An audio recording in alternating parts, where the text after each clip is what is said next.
One of these days, an urge will come over you. It will be a strong urge, the sort people only get in movies and plays.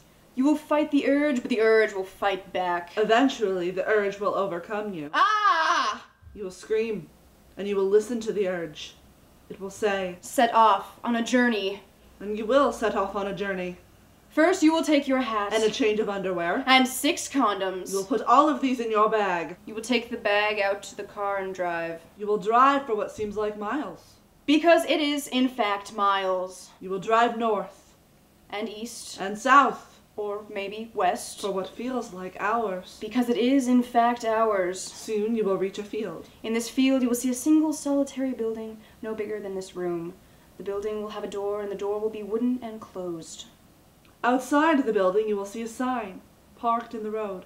A small white sign with "Your car won't be towed" printed in black sans serif font. You will stand still for a moment as you try to process this. You will then successfully process it. You will go in. Nay, you must go in. And on that fateful day, you will enter the room. You will go inside the room and look around.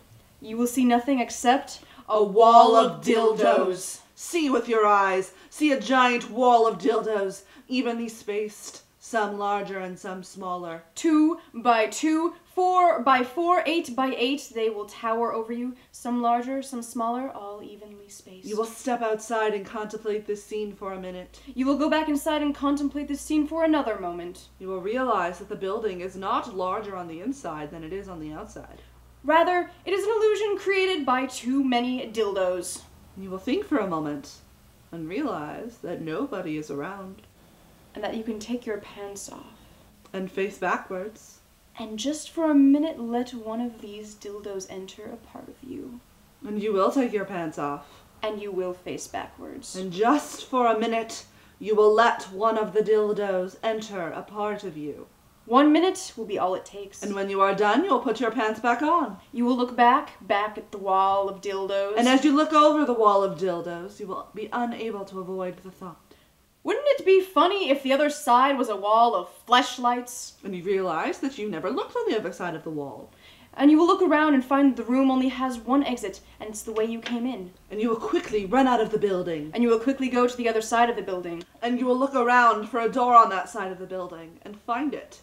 Exactly across from the first door, only it's made of metal instead of wood, and it's locked instead of unlocked.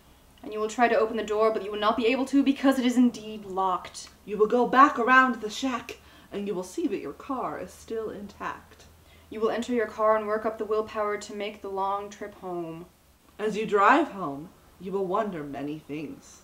You will wonder who built this place and who maintains it. You will wonder why you had an urge to pack up everything and travel to this hallowed chamber sight unseen. But most of all, you will wonder what was on the other side of the wall, beyond the locked door. And then you will realize it was you behind that door. It was you all along. It was you who was the true dildo. And somewhere, someplace, there is a small shack in the middle of nowhere containing a wall of dildos. A wall of dildos, some larger, some smaller, all evenly spaced. With one dildo missing.